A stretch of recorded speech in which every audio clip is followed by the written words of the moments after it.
Welcome back everyone. In today's video we are going to talk about scattering of light. And scattering is different from refraction. In refraction we have seen that it is bending of light whenever there is change in optical media. But during scattering, when light hits a particle, it is thrown off in all the directions, which we call as scattering. So we can say that scattering is the bouncing off of electromagnetic radiation, that is light, by the atoms or molecules of the medium in which they are traveling. Now these particles of the medium, whether they will scatter white light or blue light or they are going to scatter red light, will depend upon two factors. First factor was given to us by Lord Rayleigh. He said that intensity of the scattered light is inversely proportional to the fourth power of the wavelength of light, which means that smaller the wavelength, more will be the intensity of the scattered light. So this is the first factor, that scattering of light depends upon the wavelength of light. Another factor is the size of the scatterer, that is the particle which is scattering light. If this size of scatterer is very large, then it will scatter all the 7 colors present in the sunlight. But if size of the scatterer is small, then according to the wavelength, it will scatter different colors. So we have understood here that scattering of light will depend upon two factors. Number one is the wavelength of light, and number two, the size of the scatterer. We have already understood in the previous topics that we can see an object when light falls on that object, gets scattered and reach our eyes. In the similar way, we are able to see different colors also. White light, which is made up of 7 colors, when it falls on an object, all the colors are falling on that object. But if only one color is being scattered, let's say it is scattering blue color, so that color will reach our eyes and it will appear blue to us. If it is scattering green color like chlorophyll, when light falls on chlorophyll, green color gets scattered and it appears green to us. So an object will appear of that color which will be scattered by it. Now let's see what is present in our atmosphere. There are different gases like oxygen, nitrogen, carbon dioxide, etc. These particles of these gases are very small in size. Here Rayleigh's principle is valid. These small particles will scatter the light of smaller wavelength, which is blue light. If particles are larger, then they will scatter light of larger wavelength, that will be red light. And if the particles are very, very large, then they will scatter all the colors equally and will appear white to us. This can be seen during the Tyndall effect. Tyndall effect we have done in class 9. Let's quickly revise it.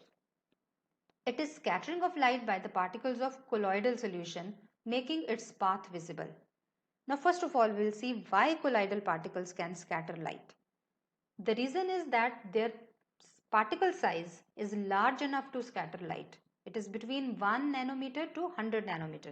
If we have a true solution, particle size is smaller than 1 nanometer, so it cannot scatter light.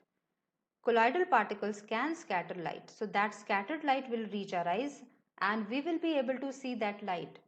That is the reason the path of the light becomes visible. So there are few examples which we notice during our daily life.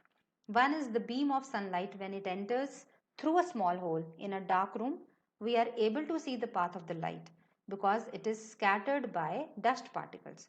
So here dust particles are behaving as the colloidal solution.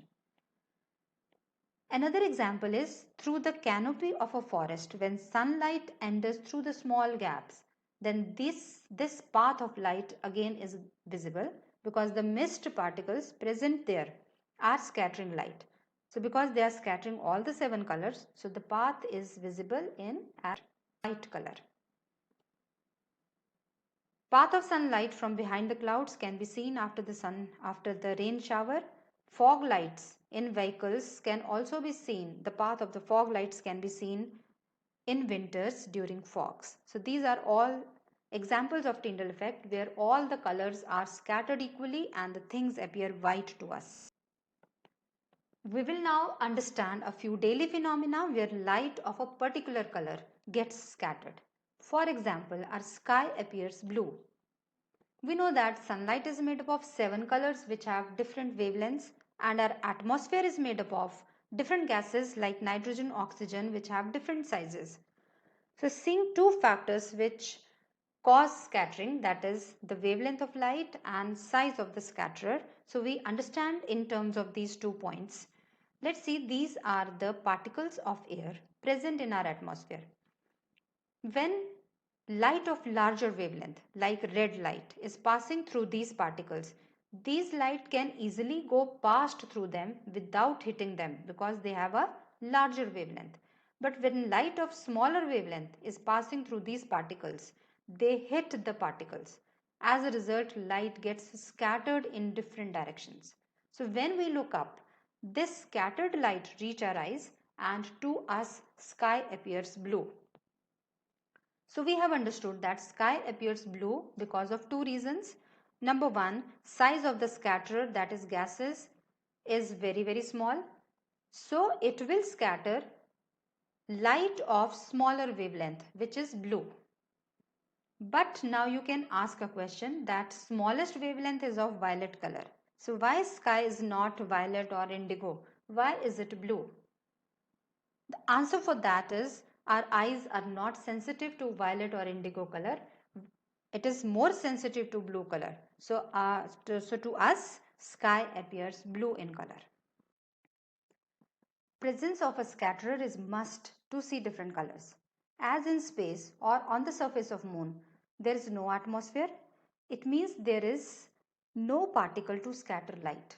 Since no scattered light is reaching our eyes, as a result, sky will appear dark to us or dark to the astronauts. Even if we are flying high in a plane where there is lesser atmosphere, there also sky will appear dark.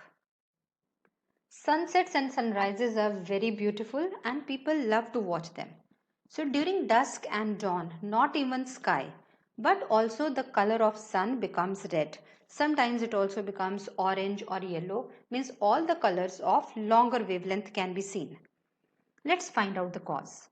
So during the sunset or the sunrise, sun is going down the horizon. As a result, the distance of sun from us, let's say we are here, so distance of sun from us becomes longer than usual. As a result, when the rays of sun start traveling from the sun towards the earth, first of all, light of smaller wavelength will be scattered. So all the blue light will be scattered away out of our sight. It will not reach us. So when all the shorter wavelength lights are scattered, only the light of longer wavelength will reach us. So whichever light has reached us, the sun, the color of the sun or the color of the sky will be that only, and mostly it is red. Sometimes there is tinge of orange or yellow color also. At noon, sun appears white in color because it is overhead and it is at the shortest distance from us.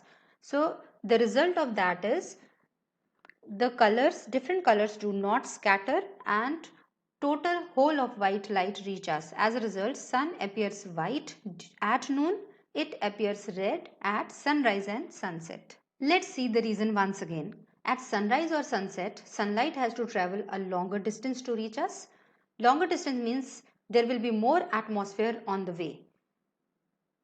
Shorter wavelength colors, that is blue color, will be scattered away out of our line of sight. Only the colors of longer wavelength like red color will reach our eyes. As a result, sky will appear red at sunrise and sunset. And because of the same reason, all the danger signals are also red in color. So we will give similar reason that colors of the shorter wavelength are scattered out away from our line of sight if we are viewing it from a longer distance. But colors of longer wavelength will reach us. So because we need to see danger signals from a distance, so they are made up of red color so that they do not scatter away but reach our eyes. So as a result, traffic signal or all the danger signals, they are made red in color. Clouds are a welcoming event during extreme summers and they appear white. In class 9, we have understood that clouds contain water droplets which rest on a nucleus, and nucleus can be a dust particle or it can be a smoke particle. Now these water particles along with the nucleus, they are big enough to scatter all the 7 colors equally. As a result, clouds appear white to us. Sometimes clouds appear dark, and whenever they are dark, we are sure that it will definitely rain. Dark clouds are different from white clouds because in dark clouds, water droplets are bigger and heavy and they are resting on a nucleus. As a result, sunlight cannot pass through them. They behave as opaque objects, and if sunlight is not passing through them, they appear black or dark to us. We will now perform an experiment to show the scattering of blue and the red lights. This experiment will help us to understand the blue color of the sky during the daytime and red color during the sunset or the sunrise. For this experiment, we will take a convex lens and a source of light will be placed at the first principal focus of this convex lens. In front of the lens, we have placed water taken in a beaker. Now we know that because this source of light is at first principal focus, so rays of light which start from this source, after passing through the lens, they will refract and they become parallel to the principal axis. As the particles of water are very small in size, so they will not be able to scatter any light and we will not be able to see anything, or the path of the light will not be visible here. On the way, we have kept an obstacle with a small hole in the center. The purpose of keeping it is to make a narrow beam of light pass through this obstacle. After that, we will place another convex lens, and at the second principal focus of this lens, we have placed a screen. Now those parallel rays of light which are passing through this convex lens, because it is a converging lens, all of them will converge at f2, which is on the screen. So white light starts from this source of light and we will see a spot of white light on the screen. Now in the beaker, we will add a hypo solution, which is sodium thiosulfate, 200 grams of sodium thiosulfate and a few drops of concentrated sulfuric acid will be added in this water. As soon as we add this hypo solution, we will not see, but there will be sulfur particles formed inside this, and these sulfur particles will remain suspended in the solution and behave as colloidal solution. Now we know that particles of colloidal solution are large enough to scatter light. So light of shorter wavelength, which is the blue light, will be scattered by these sulfur particles. And if we look into the beaker from the three sides, blue light will enter our eyes and it will appear blue to us. Light of larger wavelengths, that is red light, will not be scattered here and it will pass through the second lens and will reach the screen. So as a result, on the screen there will be a red spot. So now what has happened? All the light of shorter wavelength like blue light is scattered here only, and if we look into the beaker it will appear blue to us. If we look at the screen, there will be red colored spot because the red colored light has not scattered and it has reached us. So this is how during the daytime sky appears blue and during the dusk and the dawn sky appears red to us. So that is all for today's video, and if you have not subscribed my channel so far, please do that. Thank you.